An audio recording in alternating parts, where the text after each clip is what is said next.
इस संसार में अब समय अनुकूल नहीं रह गया है। अब किसी पर भरोसा पूर्ण रूप से नहीं किया जा सकता है।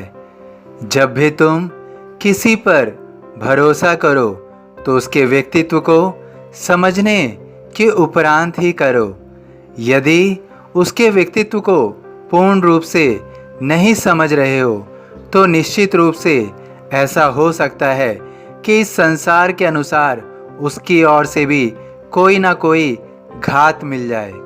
हमें सदैव भरोसा दूसरे के व्यक्तित्व के आधार पर ही करना चाहिए।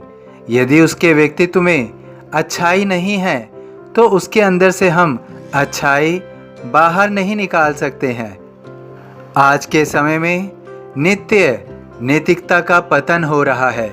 सिद्धांत लोगों के रोज बदल जाते हैं।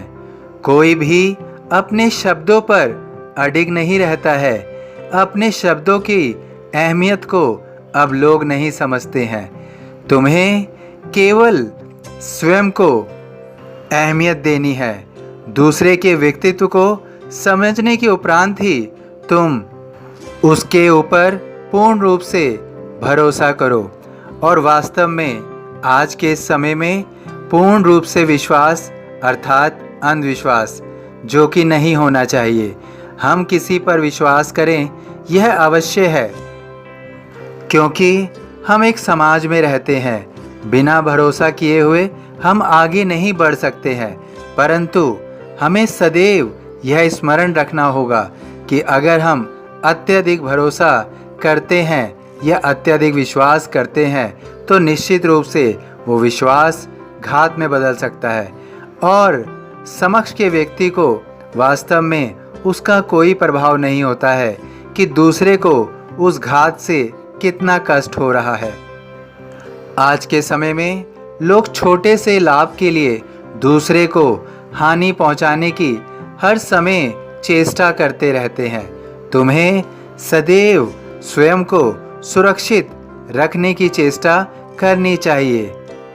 यदि तुम्हारा कोई भरोसा तोड़ दे, तुम्हें वह समझने में सक्षम ना हो तो तुम चिंता मत करो। तुम अपना भरोसा ईश्वर पर रखो। ईश्वर सदैव तुम्हारे साथ है और तुम्हारे हर कष्टों को दूर करने के लिए तुम्हारे साथ ही चल रहा है। तुम अपना भरोसा, अपनी उम्मीद केवल ईश्वर के साथ रखो।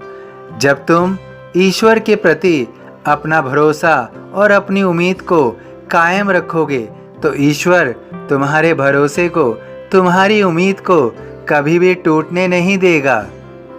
इस संसार में तुम्हारा कोई साथ दे या ना दे, लेकिन तुम्हारा ईश्वर सदैव तुम्हारे साथ है।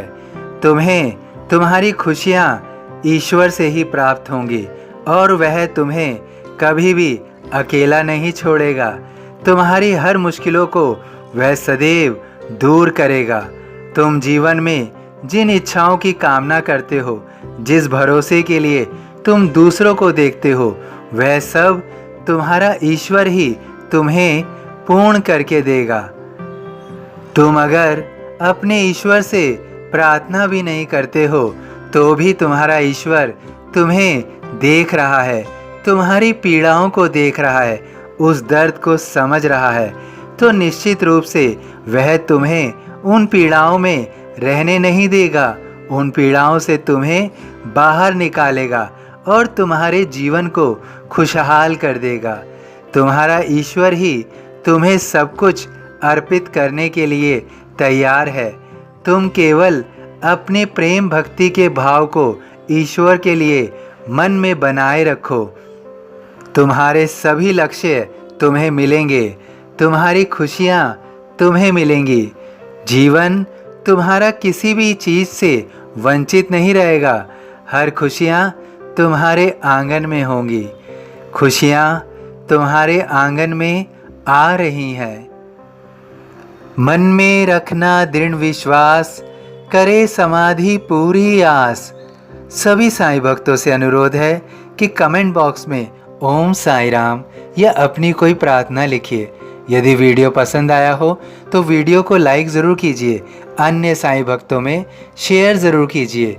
इस चैनल को सब्सक्राइब कीजिए, बेल आइकॉन के बटन को पुश कीजिए। ओम साईं राम।